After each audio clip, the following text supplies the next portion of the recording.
Jeste li vi na neki način HDZ-ov potencijalni koalicijski partner, zato jer se piše da je taj blok Umirovljenici zajedno, da je to na neki način satelitska stranka HDZ-a? Pa to može izgledati na prvi pogled, jer taj blok Umirovljenici zajedno, on je ostao da se brine o umirovljenicima i pregovara sa vladom. Sad je vladajuća stranka HDZ, pa naravno da on sjedi sa sada HDZ-om jer je HDZ vladajuća stranka. Sutra ko bude vladajuća, blok umirovljenika zajedno će pregovarati s onima ili će biti u vlasti ko bude vladao Hrvatskom.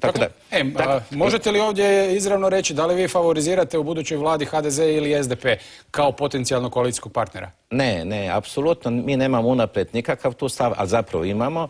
Mi imamo program od 10 točaka koji se odnosi na cijelu Hrvatsku državu za trajno stanje. Imamo 5 točaka i prioriteta koji sljedeća vlada mora napraviti u sljedećem mandatnom razdoblju. Naš je uvjet prihvaćanje tih 5 prioritetnih točaka i ko ne prihvati tih 5 točaka, s njima ne idemo u koaliciju. Ako mi utječemo da formiramo vlast, mi ćemo ostati u Saboru kao oporba, jer mislimo, ako se ne provede tih 5 točaka, onda vlada ta ne može opstati cijeli mandat. Jer je situacija takva. Tako da u ovoj situaciji nema da li će SDP HDZ, s tim što jedna i druga stranka na ovim izborima će biti svojevrsni katalizator da vidimo kakve su to u suštini stranke. Ovi su bili drugo u opoziciji, pa ne znamo kakvi su, recimo, bez obzira na osobno moje mišljenje ili vaše ili tako dalje.